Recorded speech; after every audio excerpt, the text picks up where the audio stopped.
जे तू ना फड़दा।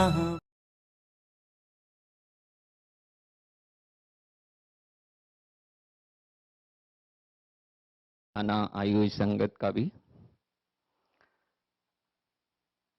जैसा आंटी ने कहा कि पार्ट 1 में मैंने शेयर किया कि मुझे फुल बॉडी कैंसर हो गया था 2018 में। ऑर्गन स्पेसिफिक तो 2015 में ही था, लेकिन 3 इयर्स के अंदर प्रोग्रेशन के कारण बढ़ता चला गया, क्योंकि कैंसर होता ही ऐसा है। और जब फुल बॉडी कैंसर हुआ तो गुरुजी के दरबार में हाजिरी लगी किसी आंटी की वजह से। लोटा ब्लेस हुआ। लोटा ब्लेस होने के बाद गुरुजी ने पूरी बॉडी को क्लीन किया वॉमिटिंग के द्वारा। मुझे सारा दिन वॉमिटिंग होती रही उस जल प्रसाद से। नेक्स्ट डे फिर वही लोटा प्रसाद में जल पिया। Next day same thing happened. तो गुरुजी का वे था बॉडी क्लीन करने का। उसके बाद जब मेरा पेट स्कैन हुआ तो सारे डॉक्टर्स हैरान थे। वो रेडियोलॉजिस्ट, मेडिकल ऑन्कोलॉजिस्ट, यूरोलॉजिस्ट, यूरोलॉन्कोलॉजिस्ट, कि ये कैसे संभव है कि एक शरीर जो 3 हफ्ते पहले फुल बॉडी कैंसर था और आज उसकी बॉडी में एक भी सेल कैंसर का नहीं है। ये है गुरु महाराज। तो जब ठीक हुआ तो आज वही शब्द बाई चांस जब मैं एंटर हुआ, हालांकि मैं भी लेट एंटर हुआ था, क्योंकि गुरुजी कहते हैं कि घर से अच्छे सज संवर के आया करो। दरबार आंदे हो, गुरुआं कोलों आंदे हो ते अच्छे बन के आओ। और 5 मिनट पहले आओ और गुरुजी के आने का जब वेलकम बैंड बजता है उसका हम सब मिलके स्वागत करें कि गुरुजी आ रहे हैं।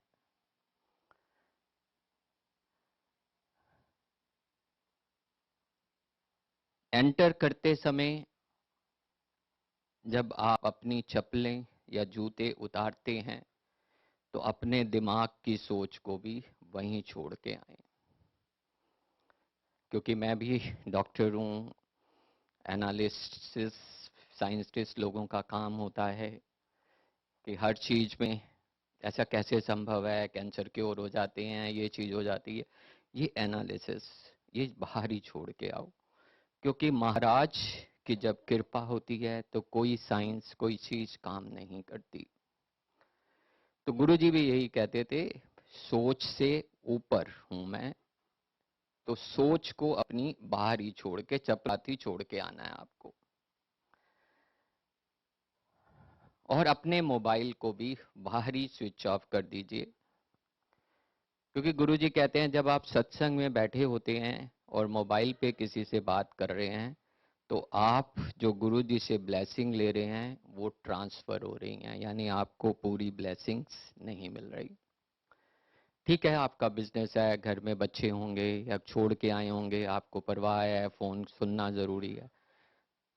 तो जब समर्पण है तो गुरुजी सब देख रहे हैं, आपके बिजनेस को भी और सारी चीजों को भी। इसलिए बेफिक्र होके सत्संग सुनो और जितने भी क्वेश्चन आपके दिमाग में आते हैं उनके जवाब आपको इन्हीं शब्दों में मिलते हैं। क्योंकि जब मैं क्योर हुआ तो मुझे लगा अब क्या करना है। तो मेरी बिटिया ने एक शब्द भेजा मुझे, वो शब्द आज भी बजा, बहुत जन्म बीते रे माधो, ये जन्म तुम्हारे लेखे। अब ये जन्म मेरा नहीं है, क्योंकि मैंने तो सोच लिया था जब फुल बॉडी कैंसर था कि मैंने तो जाना ही है। अब डॉक्टर के हिसाब से भी कुछ दिन थे और आज चौथा साल आ गया, तो ये जन्म तुम्हारे लेखे। बड़े मंदिर में या गुरु जी के सत्संग में जहां भी जो भी प्रसाद मिलता है आपको, चाहे जल प्रसाद है चाहे चाय प्रसाद है, इसको आपने पूरा खुद ग्रहण करना है, किसी के साथ शेयर नहीं करना, क्योंकि ये आपकी ब्लेसिंग्स हैं। क्योंकि इसके बारे में भी एक सत्संग है जो मैंने सुना हुआ है।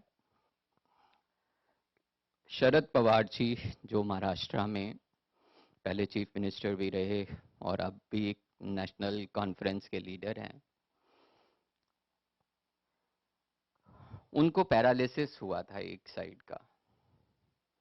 तो शायद मेनका गांधी जी उनको, जितना मेरे को पता है, मैं गलत हो सकता हूं, महाराज मुझे क्षमा करें, जो मैंने सुना हुआ है, उनको गुरु दरबार में लेके आई।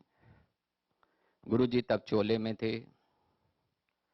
गुरु जी ने चाय प्रसाद, नियम था चाय प्रसाद को मुंह से लगा के फिर संगत को देते थे। जैसे जल प्रसाद के लिए आंटी ने बताया कि वो 3 उंगलियां डालते थे,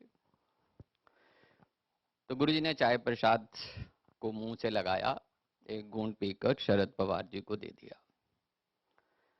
अब वही सोच एनालिसिस कि पहली बार आए थे, क्या जूठा चाय पी जाए या नहीं पी जाए, तो उन्होंने भी एक सिप लेके छोड़ दी, थोड़ा सा चाय प्रसाद लेके।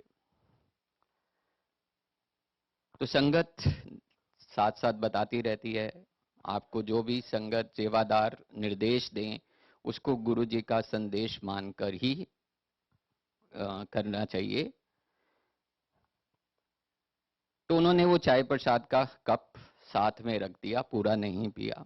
क्या था उनके दिमाग में ये वही जानते हैं। तो एक सेवादार ने कहा इसको पूरा पीना होता है, आप इसे पिए। तो गुरुजी ने कहा नहीं, हुन रहन दे, इन्ने इन्ना ही ठीक होना है। तो आज भी हम देखते हैं कि वो पूरी तरह से बोलने में और उसकी साइड में पूरी तरह से उनका ठीक नहीं हुआ। तो इसलिए जो भी प्रसाद आपको मिलता है, जल प्रसाद हो या लंगर प्रसाद हो, क्योंकि हम जब बड़े मंदिर में सेवा करते हैं और संगत में अटेंड भी करते हैं सत्संग, अब तो खैर समय के अनुसार नियम बदलते जा रहे हैं, लेकिन हम लोग अभी भी उसी नियम को पालन कर रहे हैं। हम उंगलियों से प्लेट को साफ करते हैं, बिल्कुल क्लीन, कि जो मेरी ब्लेसिंग्स हैं वो बाहर की नहीं जानी चाहिए, सीवरेज में भी नहीं जानी चाहिए। तो कई बार तो ये आदत हो गई है कि 5 स्टार में बैठे होते हैं तो भी ऐसे ही साफ करने लग जाते हैं। आदत, गुरुजी ने इतनी ब्लेसिंग्स दी हैं।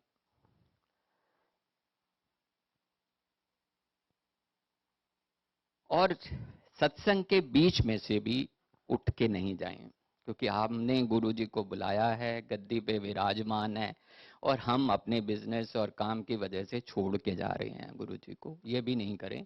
कोशिश करें कि पूरे सत्संग में बैठें और सत्संग को सुने, शब्द को सुने। छोड़ दें सारी सोच दुनिया के बारे में। जब आप यहाँ हैं वो देखते हैं।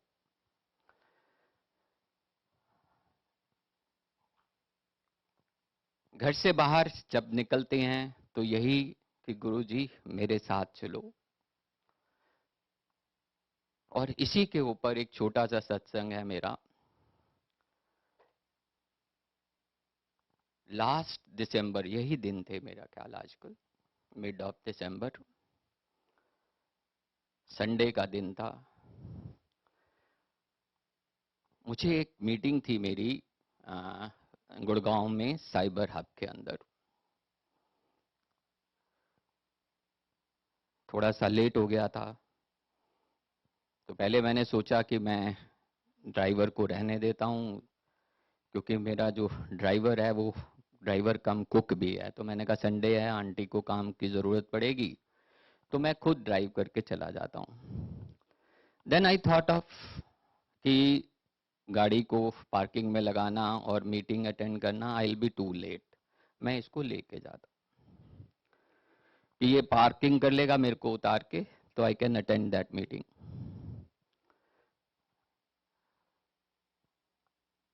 हम लोग गाड़ी में घर से बाहर निकले। अब देखिए गुरु महाराज कैसे साथ चलते हैं। उसने मुझे साइबर हब के बाहर उतारा और मैं जस्ट टर्न करके फ्यू स्टेप्स आगे की तरफ चला ही था अपने मीटिंग प्लेस की तरफ, तो I heard a big bang smash. I looked behind and I saw my car was hit by a fully loaded truck with a full speed.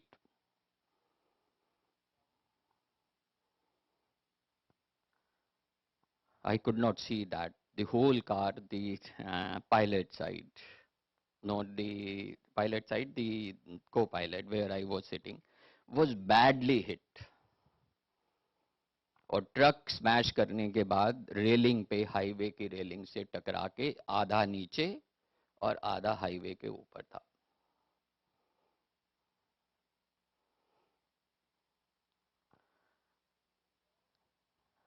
जब मैंने ड्राइवर को देखा, ही वॉज ऑल्सो ओके, उसको भी एक क्रॉन्च नहीं थी क्योंकि दूसरी साइड से हिट किया था।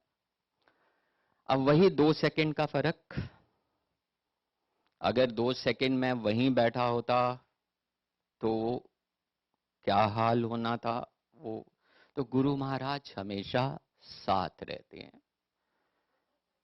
हमें उनको साथ यही कह के ही चलना है कि गुरु महाराज आप हमारे साथ रहें। एक छोटा सा सत्संग और, मेरे ब्रदर इन लॉ के बेटे ने अभी एलएलबी क्लियर किया इसी साल,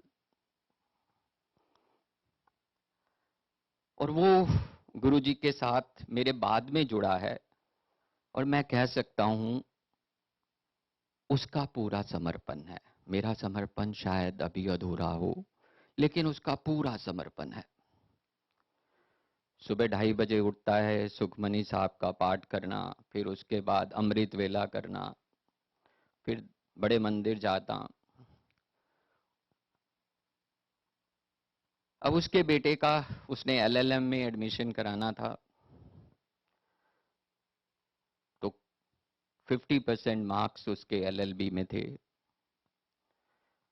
क्योंकि ज्यादा जोर हमने बचपन से उस चाइल्ड के ऊपर नहीं डाला, अब तो महाराज की कृपा से ठीक है बिल्कुल, लेकिन बचपन में थोड़ा सा एपिलेप्टिक था, तो दवाइयों के ऊपर चल रहा था। अब 50% नंबर और 70-80% में मेरिट लिस्ट, कहीं लगता ही नहीं था कि नाम आएगा। तो मेरे को ब्रदर इन लॉ ने कहा कि कुछ सिफारिश लगवा दो डॉक्टर साहब, आपकी तो बड़ी जान पहचान है। मैंने ओके, कोशिश करते हैं, किसी डायरेक्टर से वाइस चांसलर तक पहुंचे। उसने कहा now it is all open. पुराने जमाने के किस्से खत्म हो गए जब मैरिट सामने नहीं होती थी, अब सब ऑनलाइन है, everybody knows the marks of your child, तो it is not possible. Then he said कुछ रिश्वत खिला दो, कुछ पैसे पैसे खर्च कर देते हैं तब हो जाए। We tried that source also through doubts. मैंने कहा ऐसा कर, जब तेरा गुरु महाराज में इतना विश्वास है ना और समर्पण किया हुआ है, तो उन्हीं पे छोड़ते हैं, जो अच्छा होगा वो जरूर देंगे। तो कहते हैं ना, मांगो नहीं मानो। उन्होंने क्या सोच रखा है, हम क्या सोचने जा रहे हैं और क्या कर रहे हैं, बट उसकी जिद थी। तो मैंने कहा ठीक है, ऐसा है, मैं आज यूनिवर्सिटी जा रहा हूं तेरे काम के लिए, गुरु महाराज का नाम लेके जा रहा हूं, तूने मेरे साथ चलना है तो चल। कहने लगा मैं जाके क्या करूंगा, होना वना तो है नहीं कुछ, जब इतना टाइम आपने ले लिया, सारी सिफारिश भी लगवा ली और उस तरीके से भी कर लिया, तो मैं नहीं जाऊंगा। तो आई थॉट ऑफ महाराज, भाई अगर जिद है किसी बच्चे की तो नमस्कार किया, तो कहने लगा जीजा जी मैं साथ चलता हूँ। मैंने कहा चलो। तो इवेंट, हम एक प्रोफेसर से मिले वहां पर, उसने कहा डॉक्टर साहब हमने 20 सीटों की एक्स्ट्रा के लिए अप्लाई किया था, 10 in the morning 10 in the evening, और हमें वाइस चांसलर ने वो परमिशन दे दी है। That was not on website, that was not published in any of the newspaper that there is increase in the seats. He said day after tomorrow there is a counseling. So you send your child in the counseling. The child appeared in the counseling and was selected. Jai Guruji. This is his blessings. Website पे भी नहीं आया, उस खोल के रोज देखते थे कि भैया कहीं नाम आ जाए, कहीं वेटिंग लिस्ट में नाम आ जाए, कहीं न्यूज़पेपर में नहीं आया। तो महाराज आपके लिए सब कुछ कर सकते हैं, सिर्फ और सिर्फ चाहते क्या है, प्यार और समर्पण और अहंकार छोड़ दो, क्योंकि ये नहीं छूटता, ये एंड तक साथ रहता है। मैं जो है ना, ये खत्म हमारी कभी नहीं होती।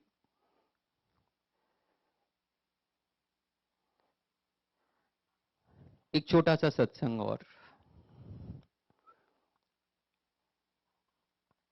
जब मैं कैंसर मुक्त हुआ, क्योंकि ड्यूरिंग द ट्रीटमेंट बच्चों ने मुझे काम नहीं करने दिया। आई वॉज एट होम, कि मोस्टली रेडियोथेरेपी मेरी चलती थी। जब मैं ठीक हो गया तो मैंने गुरुजी से मांगा, गुरुजी कुछ सेवा दे दो, अब खाली बैठ के क्या करूंगा। गुरुजी ने दरबार में सेवा दी, तो हर सैटरडे मेरी सेवा होती है वहां पर। मैंने कहा गुरुजी बाकी 6 दिन क्या करूं, घर में बैठ के कब तक मैं टीवी देख सकता हूं और कब तक मैं कोई योगा कर सकता हूं, या सुबह 1 घंटे की वॉक कर ली तो कर ली, बाकी दिन क्या करूंगा।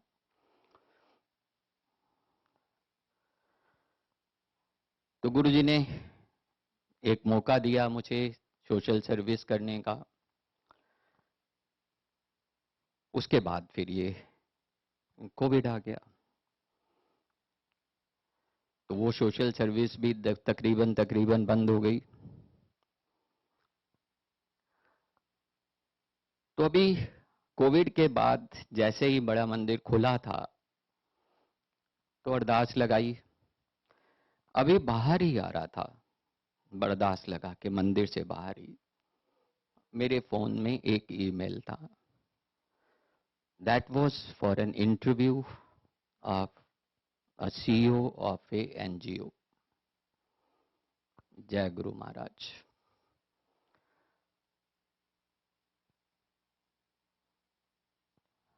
तो जब इंडिकेशन तो उसी दिन आ गई थी, इंटरव्यू भी सक्सेसफुल हो गया, तो I am now working as a CEO with his blessings only. तो सब कुछ कर सकते हैं ऐसा मेरी जिंदगी में जो मैंने अभी 3 सालों में देखा है, मेरे और मेरे बच्चों के साथ, मेरी आंटी के साथ भी। आंटी का तो बहुत बढ़िया सत्संग है। अभी मुझे भी मई में कोविड हुआ। I was not at home at that time. जब मेरा टेस्ट पॉजिटिव आया तो मुझे आइसोलेशन के लिए, जहां मैं था वहीं आइसोलेट होने के लिए मुझे बोल दिया गया। So I was alone with the pulse oximeter and some medicine prescribed by the doctors. But in 2 or 3 days, I found that my oxygen level is going down. I rang up my doctor. He said, you have to be hospitalized. I said, okay. अरदास लगाई गुरु महाराज जी से, एक दिल्ली के बड़े अच्छे hospital में। उस समय इतना रश नहीं था जब मैं एडमिट हुआ। उसके 2-3 दिन के बाद कोविड का जो दिल्ली में हाल था वो बहुत बुरा हो गया था। Luckily, with his blessing, I could get a seat, single bedded, with one oxygen supply.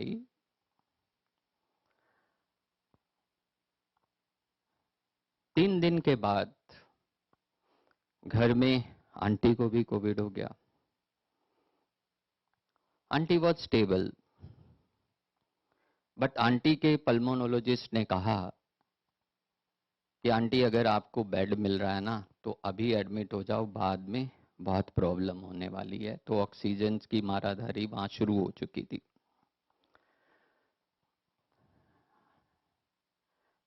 So I asked my doctor for another bed. He said, no, there is no bed in neither in ICU nor in the hospital, so we cannot.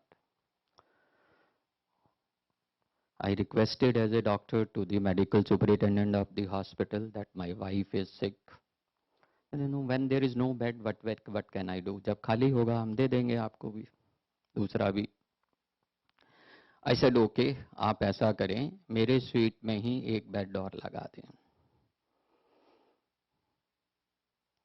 He said, then oxygen supply.